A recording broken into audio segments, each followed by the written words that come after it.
இந்த படத்தை நீங்க பார்க்கும்போது ஆக்சுவலா உங்களுக்கு அந்நியன் படம் வந்து ஞாபகம் வரலாங்க. எப்படி இந்த அந்நியன் அம்பின்னு சொல்லி மாறி மாறி வந்து இது பண்ணுவாங்கல்ல.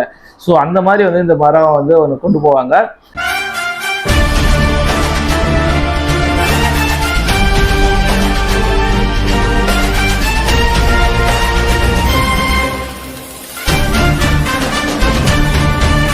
ஹலோ மக்களே, எல்லாருக்கும் எங்களுடைய வணக்கங்கள். இன்னி நம்ம எந்த படத்தை பற்றி பார்க்க போகிறோம் பார்த்தீங்கன்னா, கீர்த்தி செட்டி நடிச்ச வாவாஜிர படத்தை பற்றி தாங்க பார்க்க போகிறோம்.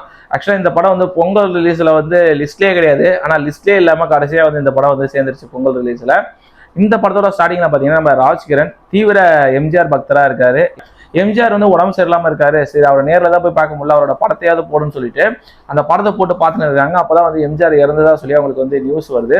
அதே சமயத்தில் அவருக்கு வந்து பேரம் பிறந்திருக்கான் அப்படின்னு சொல்லி ஒரு நியூஸ் வருதுங்க. அங்கே போய் பார்த்தீங்கன்னா எம்ஜிஆரோட இதில் இருக்கிற மாதிரியே அவருக்கு வந்து இருக்கு. அதே மாதிரி வந்து 3:30 மணி கரெக்டாக எம்ஜிஆரோட உயிர் பிரிஞ்சு அந்த 3:30 மணிக்கு அவர் பிறந்ததா இருக்கிறதுனால எம்ஜிஆரே வந்து தனக்கு பேரனா வந்து பிறந்திருக்காருன்னு சொல்லிட்டு அவரை மாதிரி இவரை வளர்க்கணும்னு சொல்லிட்டு எம்ஜிஆரோட ஆக்டிவிட்டிஸ், அதாவது சிலம்பம்னு சொல்லி எல்லாத்தையுமே கற்றுக் கொடுத்து எம்ஜிஆர் மாதிரி ஒரு நேர்மையாக நல்லவனா வளர்க்கணும்னு நினைக்கிறாரு. இந்த சமயத்தில் தான் அந்த சின்ன பையனுக்கு வந்து ஒரு பரிசு கிடைக்கிற மாதிரி வருது. அதை வந்து அவங்க தாத்தா வந்து கெடுத்துறாருங்க. நேர்மையா எம்ஜிஆர் மாதிரி இருக்கணும் அப்படின்றத சொல்லி அவர் ஆசைப்பட்டதை வந்து அவரால் இது பண்ண முடியல, கிடைக்கல. அவருக்கு கிடைக்க வந்து தடுத்துறாரு அவரு.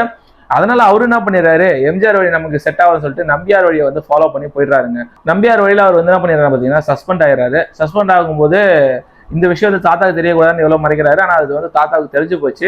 அதுக்கப்புறம் அவர் தாத்தாவை எப்படி சமாளிச்சாரு, ஆக்சுவலாக இதை கதையை நீங்கள் கேட்டீங்களான்னு தெரியும். எப்படியும் அடுத்ததுல அவர் எப்படி எம்ஜிஆரா மாறினாரா, மக்களுக்கு நல்லது செஞ்சாரா அப்படின்ற மாதிரி தான் வரும்னு சொல்லிட்டு.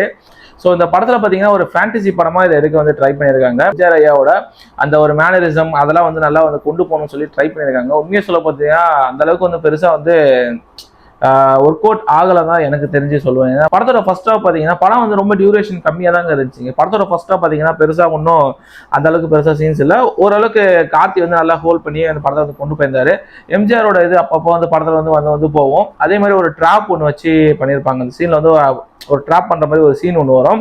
அந்த சீனுமே எனக்கு தெரிஞ்சு படத்தில் வந்து நல்லா ஒர்க் அவுட் ஆகியிருந்துச்சு. பார்க்கறதுக்கும் நல்லா ஒரு புதுசான ஒரு சீன் மாதிரி இருந்துச்சுங்க. என்ன ஒன்று, இந்த படத்தில் வந்து எம்ஜிஆர் சாரை வந்து கொண்டு வரணும் அப்படின்னு சொல்லி வராங்க. பட் ஆனால் அது அந்த ஒர்க் அவுட் ஆச்சான்னு கேட்டிங்கன்னா எனக்கு தெரிஞ்சு இல்லைன்னு தான் சொல்லுவேன். ஏன்னா ஃபர்ஸ்ட் ஹாஃப்ல அந்த அளவுக்கு பெருசாக வந்து அவர் மாதிரி வந்து சீன்ஸ் எல்லாம் ஒன்றுமே கிடையாது. எம்ஜிஆரோட இது வந்து சீன்ஸ் வந்து அவ்வளோ பெருசாக வந்து படத்தில் ஒன்றுமே இல்லை. செகண்ட் ஹாஃப்ல தான் முழுக்க வந்து எம்ஜிஆர் வர மாதிரி வந்து எம்ஜிஆரோட அந்த ஆக்டிவிட்டிஸ் வர மாதிரி வந்து காட்டுறாங்க. ஃபர்ஸ்ட் ஹாஃப்ல பார்த்தீங்கன்னா நம்ம தேவையில்லாமல் அந்த லவ் சாங் வரும் இல்லைங்க, அதே மாதிரி தேவையில்லாத ஒரு லவ் சாங் வருது. ஒரு சில சீன்ஸ் எல்லாம் போயிட்டு படம் ஃபர்ஸ்ட் ஹாஃப் வந்து முடிய போற சமயத்துல ஒரு விஷயம் நடக்குதுங்க. அந்த சமயத்துல இவர் வந்து எம்ஜிஆரோட ஆவி வந்து உள்ள இறங்கின மாதிரி இந்த படத்துல வந்து காட்டுறாரு. அதை சாட்டை எடுத்துட்டு போய் அடிக்கிறது அது இதுன்னு சொல்லி வந்து காட்டுறாங்க. இன்னொன்னு பாத்தீங்கன்னா இந்த படத்தை வந்து ஸ்டார்டிங்கே பாத்தீங்கன்னா இது ஒரு மாசிலான்னு சொல்லிட்டு ஒரு இடத்துல நடக்கிறதா வந்து போட்டுறாங்க. அதனால நம்ம லாஜிக்லாம் பார்க்கக்கூடாதுன்றதுக்காக அவங்களே வந்து இந்த மாசிலா அப்படின்ற ஒரு ஊர்ல நடக்கிறதா வந்து போட்டுறாங்க. சரி, ஓகே, அது கூட ஓகே தான். ஆனா படத்தை படமா நீங்க பார்க்கும்போது ஒண்ணுமே வந்து செட் ஆகலாம் தான் எனக்கு தெரிஞ்சு தோணுதுங்க. ஏன்னா ஃபர்ஸ்ட் ஆஃப் பார்த்தா ஓரளவுக்கு நல்லா போய் வந்து முடிஞ்சதுங்க. செகண்ட் ஹாஃப்ல பாத்தீங்கன்னா எம்ஜிஆரோட இது வந்து கார்த்திக்குள்ள இறங்குறதா வந்து சொல்லி காட்டுறாங்க. இன்னும் பாத்தீங்கன்னா இப்போ அவர் கூடவே இருக்காங்க. இது லாஜிக் பார்க்கக்கூடாதா, ஓகேவா? ஒரு ஃபேஸ் மாஸ்க், அதாவது மறு வச்சா இது ஒரு மாறு வேஷமா சொல்லுவாங்க, அது மாதிரி ஜஸ்ட் ஒரு ஃபேஸ் மாஸ்க்கு. ஆனா வந்து அவரோட ரிசம்பல்ஸ், கார்த்தியோட மேனரிசம் எல்லாமே அங்க வரும். அதாவது கார்த்தி வந்து இப்படிதான் இருப்பாரு அப்படின்ற மாதிரி பாக்குறவங்களுக்கு எல்லாம் தெரிஞ்சிருக்கும். ஆனா யாருக்குமே வந்து அவரால் வந்து அடையாளம் கண்டுபிடிக்க முடியல. ஸோ அந்த மாதிரி தான் இந்த படத்தை வந்து கொண்டு போயிருக்காங்க. செகண்ட் ஹாஃப்ல பாத்தீங்கன்னா ஒரு சில சீன்ஸ் சுத்தமா லாஜிக்கே இருக்காது. ஏன்னா பறந்து போயிட்டு காப்பாற்றுற மாதிரி ஃபேண்டசி படமாக தான் கொண்டு போயிருக்காங்க. பட் ஆனால் பறந்து போய் காப்பாற்றுற மாதிரிலாம் ஒரு சில சீன்ஸ்லாம் வரும். அதுவுமே வந்து அந்த அளவுக்கு பெருசாக நியாயமா பண்ணல. இந்த படத்தில் வந்து வில்லனா பார்த்தீங்கன்னா சத்யராஜ் வந்து பண்ணியிருக்காருங்க. நிழல் ரவி அவருமே அந்த படத்தில் நடிச்சிருக்காங்க. பட் ஆனால் அவங்களுக்கு வந்து பெருசாக எந்த ஸ்கோப்புமே இந்த படத்தில் இல்லைங்க. சத்யராஜ் வந்து வில்லன் மாதிரி அப்பப்போ வந்து 2 வார்த்தை மட்டும் பேசிட்டு போயிடுறாருங்க, அவ்வளவுதான். அந்த படத்துல வந்து அவருக்கு பெருசா ஒன்றும் வேலை இல்லை. நிழல் ரவி ஒரு 2 சீன் தான் வராரு, அவருக்குமே இந்த படத்துல வந்து பெருசா ஒன்றும் வேலை இல்லைங்க. எம்ஜிஆர் மாதிரி கார்த்தி வந்து போயிட்டு மக்களை வந்து காப்பாத்துறாரு. ஃபுல்லா வந்து அவர் மக்களை காப்பாத்துற மாதிரி நிறைய சீன் வரும். அது சாட்டியாலே அடிச்சு காப்பாத்துவாரு. ஒரு சில சீன்ஸ் பாத்தீங்கன்னா இப்போ எம்ஜிஆரோட இதுவும் கார்த்தியும் ஆப்போசிட்டா பேசுற அந்த மிரர் இது சரியில்லை. ஒரு சில சீன்ஸ்லாம் வந்து நல்லா இருந்துச்சு பார்க்கறதுக்கு. பட் ஒரு படமா பார்க்கும்போது அந்த அளவுக்கு பெருசா யாருமே இந்த படம் ஈர்க்கல தான் சொல்லுவேன். ஏன்னா ஒரு ஸ்கிரீன் பிளே வந்து அவ்வளவு மோசமா இருந்துச்சு. இதுல வேற செகண்ட் ஹாஃப்ல வந்து ஒரு பாட்டை வந்து ரீமேக்ஸ் வந்து பண்ணியிருந்தாங்க. ஸோ அதுவுமே அந்த படத்துக்கு தேவையில்லை. லவ் சாங்கு சுத்தமா தேவையில்லை. அந்த லவ் சாங் ஒரே ஒரு நல்ல விஷயம் என்னன்னா அந்த சாங்ஸ் எல்லாமே ஒரு 2.5 நிமிஷம், அதுக்கே வந்து அந்த படம் அந்த அளவுக்கு பெருசா இல்லை லவ் சாங்ஸ். ஏன்னா அது மேட்சே ஆகலை, ஒட்டவே இல்லை. அது மட்டும் இல்லாமல் கீர்த்தி செட்டி வந்து இதில் ஒரு சில சீன்ஸ் தான் வராங்க. இந்த படத்தை நீங்க பார்க்கும்போது ஆக்சுவலா உங்களுக்கு அன்னியன் படம் வந்து ஞாபகம் வரலாங்க. எப்படி இந்த அன்னியன் அம்பின்னு சொல்லி மாறி மாறி வந்து இது பண்ணுவாங்கல்ல. ஸோ அந்த மாதிரி வந்து இந்த படம் வந்து ஒன்று கொண்டு போவாங்க.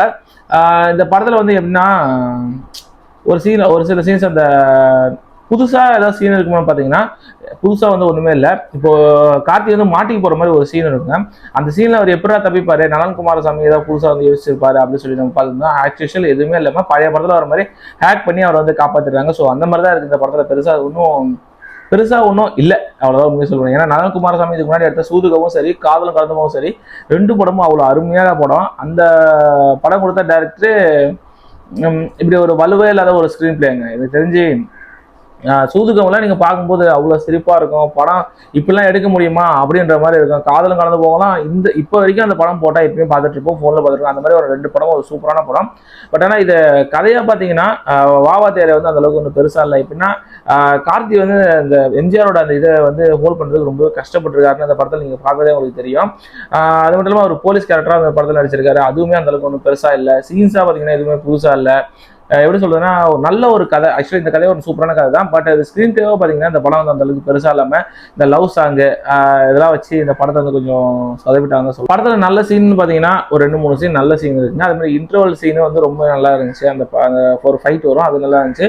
இன்னொன்று கிளைமேக்ஸ் அவ்வளோ பெருசா எதுக்கு வச்சாங்கன்னு தெரியல. கிட்டத்தட்ட எம்ஜிஆர் சாட்டையை வச்சுக்கிட்டு கன்னு கத்தி வச்சுக்கிற எல்லாமே கிட்டத்தட்ட ஒரு 50-60 பேர் வரும். கிட்டத்தட்ட ஒரு 50-60 பேர் அந்த கிளைமேக்ஸ் ஃபைட்ல வந்து இருப்பாங்க.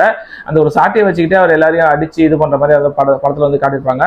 இன்னொன்று எம்ஜிஆர் மேனரிசம்னாலே நீங்க நிறைய பழைய படங்களை பார்த்துக்கலாம். இப்போ எம்ஜிஆர் வந்து எடுத்தோடனே அடிக்கவே மாட்டாரு. ஃபர்ஸ்ட் 3 அடி வாங்கிட்டு அதுக்கப்புறம் தான் அடிப்பாருன்னு சொல்லி எல்லாருமே சொல்லுவாங்க. ஸோ அதையும் இங்க எதுவும் பெருசா வந்து ஃபாலோ பண்ணல. எப்படின்னா ஒரு ஃபேண்டசி படமாவும் இதை கொண்டு போல, ஒரு காமெடி படமாவும் கொண்டு போல, எதுவுமே இல்லாம இந்த படத்தை வந்து கொண்டு போயிருக்காங்க. ஒரு காமெடியாவும் அந்த அளவுக்கு பெருசா இல்லை.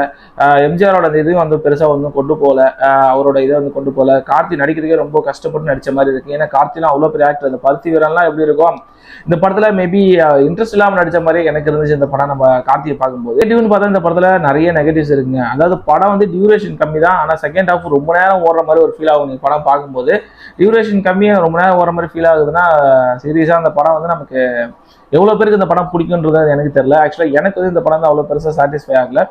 ஜஸ்ட் பார்க்கலாம் அப்படின்ற மாதிரி தான் இருந்துச்சு. புதுசான சீன்ஸோ எதுவுமே இந்த படத்தில் வந்து எதுவுமே கொண்டு போகல. நலன் குமாரசாமி படமா அப்படின்ற மாதிரி ஒரு டவுட் தான் வந்துச்சு.